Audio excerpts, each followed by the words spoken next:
James Harris Simon, जिनका जन्म 25 अप्रैल 1938 को हुआ था, एक अमेरिकी हैं जो कई भूमिकाओं में जाने जाते हैं।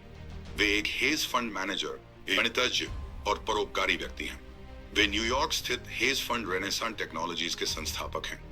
साइमन और उनकी टीम को क्वांटिटेटिव इन्वेस्टर्स कहा जाता है, यानी वे जटिल गणितीय मॉडल और कंप्यूटर प्रोग्राम का उपयोग करके बाजार की बारीकियों का लाभ उठाकर निवेश निर्णय लेते हैं। रेनेसां और इसके मेडलियन फंड की लगातार ऊंची रिटर्न दरों के कारण साइमन को अक्सर वॉल स्ट्रीट का सबसे महान निवेशक, अब तक का सबसे सफल हेज फंड मैनेजर कहा जाता है। ब्लूमबर्ग बिलियनियर्स इंडेक्स के अनुसार 2023 में उनकी संपत्ति लगभग 29.4 बिलियन आंकी गई, जिससे वे दुनिया के सबसे अमीर लोगों में 52वें स्थान पर रहे। जेम्स हैरिस साइमन ने ब्रुकलाइन, मैसाचुसेट्स में अपने माता पिता मार्सिया और मैथ्यू साइमन के इकलौते बेटे के रूप में परवरिश पाई, जो यहूदी मूल के अमेरिकी थे।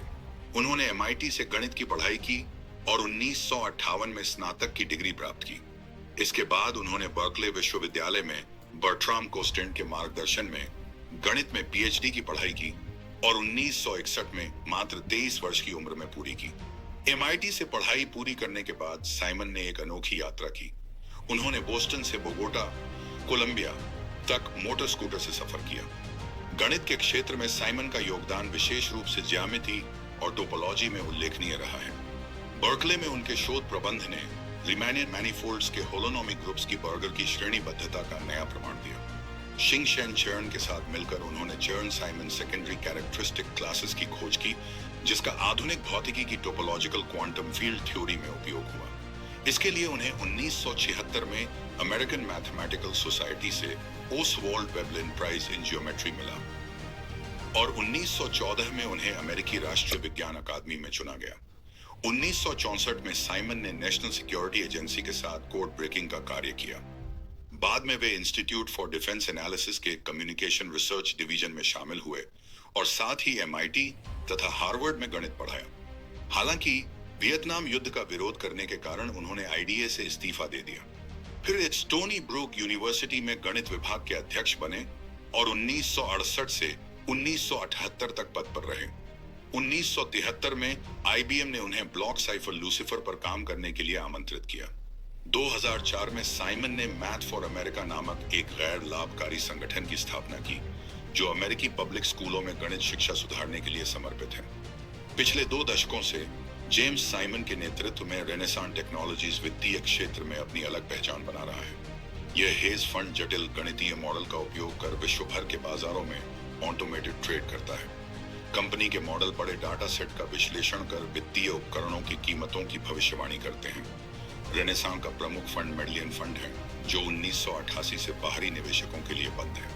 इस फंड ने अब तक $100 बिलियन से अधिक मुनाफा कमाया है, जिसकी औसत वार्षिक सकल रिटर्न दर 66.1% और शुद्ध वार्षिक रिटर्न 39.1% 1988 से 1918 तक रही है। इसके अलावा RIF, RIDF और renaissance institutional diversified global equity fund जैसे 3 अन्य फंड्स भी हैं, जिनकी कुल संपत्ति अप्रैल 1909 में लगभग $55 अरब थी और ये बाहरी निवेशकों के लिए खुले हैं। रेनेसां की टीम में गणितज्ञों, भौतिकविदों, सिग्नल प्रोसेसिंग विशेषज्ञों और सांख्यिकी विदों का मिश्रण है। रेनेसां इंस्टीट्यूशनल इक्विटीज फंड हाल के वर्षों में लॉन्च हुआ अक्सर मेडलियन फंड से पीछे रहा है, क्योंकि मेडलियन में केवल कंपनी के अधिकारियों का निजी निवेश होता है। इस सफलता के कारण साइमन को 2006 में financial engineer of the year चुना गया। 2020 में उनकी आय लगभग 2.6 अरब आंकी गई। 2009 में उन्होंने रिटायरमेंट की घोषणा की, लेकिन वे नॉन एग्जीक्यूटिव चेयरमैन के रूप में जुड़े रहे। साइमन और एक्स ने विश्व बैंक और फेडरल रिजर्व जैसी संस्थाओं से सैकड़ों वर्षों का डाटा लेकर एक गणितीय मॉडल तैयार किया, जो ट्रेडिंग मूवमेंट्स के पैटर्न की पहचान करता है और भविष्य की कीमतों की भविष्यवाणी कर मुनाफे के अवसर पैदा करता है। यह मॉडल समय के साथ खुद को बाजार की स्थितियों के अनुसार ढाल लेता है।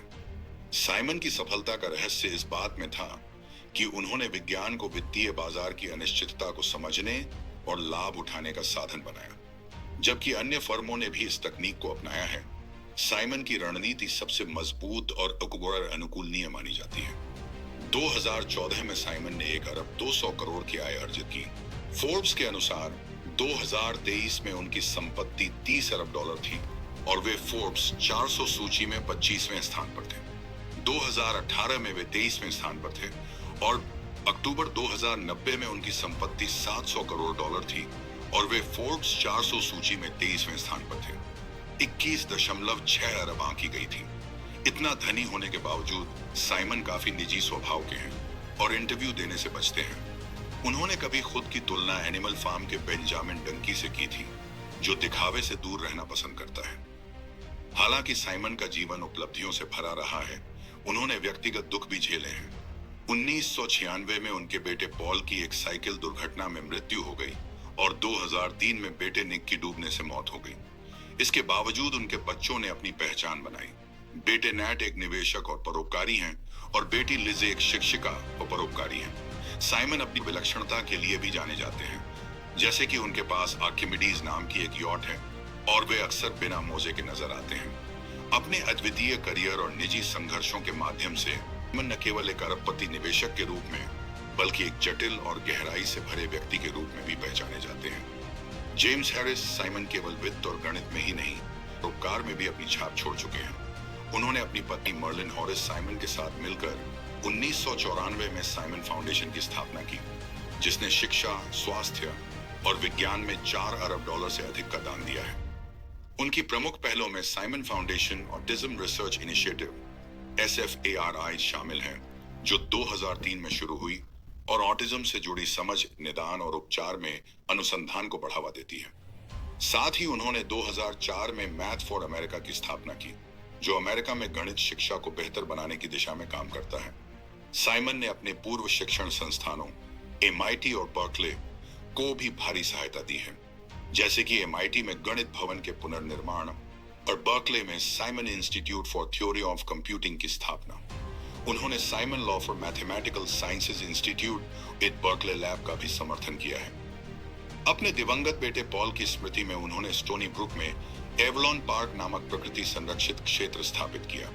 वहीं निक की स्मृति में उन्होंने नेपाल के लिए निक साइमन इंस्टीट्यूट की स्थापना की, जो स्वास्थ्य सेवा क्षेत्र में काम करता है। साइमन की परोपकारी पहलों को कई सम्मान मिले हैं। उन्हें hedge fund manager hall of fame में शामिल किया गया। फाइनेंशियल टाइम्स ने उन्हें द वर्ल्ड स्मार्टेस्ट बिलियनियर कहा और वे अमेरिकन फिलोसॉफिकल सोसाइटी के लिए चुने गए। उनकी विरासत न केवल वित्तीय और शैक्षणिक क्षेत्रों में, बल्कि पूरे समाज में गहराई से महसूस की जाती है।